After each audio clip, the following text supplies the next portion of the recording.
যেমন দিনের পাশে রাত্রি আছে বলেই কিন্তু আমরা দিনের মূল্যকে বুঝতে পারি, তেতোর পাশে মিষ্টি আছে বলেই কিন্তু মিষ্টিকে আমরা এতটা ভালোবাসি। একজন গুড বয়কে গুড বয় তখনই বলে থাকি তার পাশে যখন ব্যাড বয় রয়েছে। শুভ শক্তি, ঈশ্বর বলো, আল্লাহ বলো, তাদেরকে আমরা সম্মান করি, রেসপেক্ট করি, পবিত্রতার সঙ্গে পুজো করি। কেন জানো? তার পাশে অশুভ শক্তি, অসুর সমতুল্য শক্তি রয়েছে বলেই কিন্তু আমরা শুভ শক্তিকে এতটা রেসপেক্ট করি। তো এই যে প্রত্যেকটা বিষয়ের পাশেই কিন্তু একটা কম্প্যারিজম বিষয়টা থেকে যায়।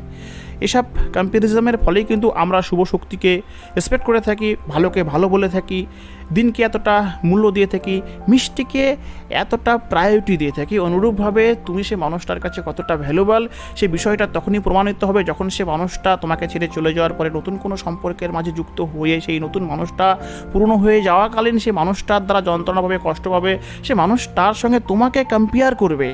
তখনই সে রিয়েলাইজ করবে যে তুমি তার লাইফে পারফেক্ট পার্সন ছিলে, তুমি তার লাইফে এমন একজন ছিলে যে তাকে প্রচণ্ড ভালোবেসেছিল, তোমার মতো ভালো তাকে কেউ বাঁচতে পারেনি। এই বিষয়টা সে অনুভব করবে, তখন সে মানুষটা তোমার লাইফে ফিরে আসতে বাধ্য হবে।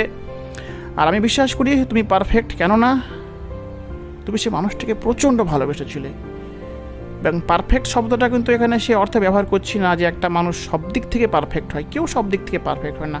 পারফেক্ট অর্থে সে মানুষটিকে ভালোবাসার জন্য যা যা করণীয় তুমি সব কিছুই করেছিলে।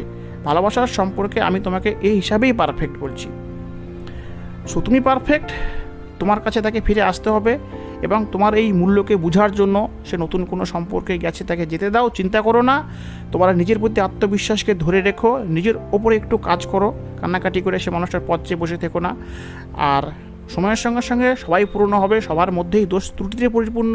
সেই দোষ ত্রুটি দ্বারা সে মানুষটা যন্ত্রণা পাক, কষ্ট পাক, আমি গ্যারেন্টি দিচ্ছি সে মানুষটা তোমার লাইফে ফিরবে যদি তুমি পারফেক্ট হয়ে থাকো। তোমার দ্বারা বড় কোনো ভুল হয়ে থাকলে তবে কিন্তু ফেরার আশা কম, কথাটাকে মনে রাখবে।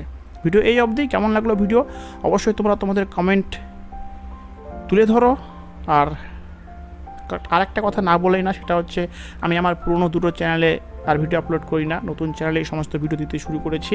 সো আমরা পুরনো চ্যানেলের সমস্ত সদস্যকে আমার এই নতুন পরিবারে আসার জন্য আমন্ত্রণ রইল। ভালো থেকো, সুস্থ থেকো, বাই বাই।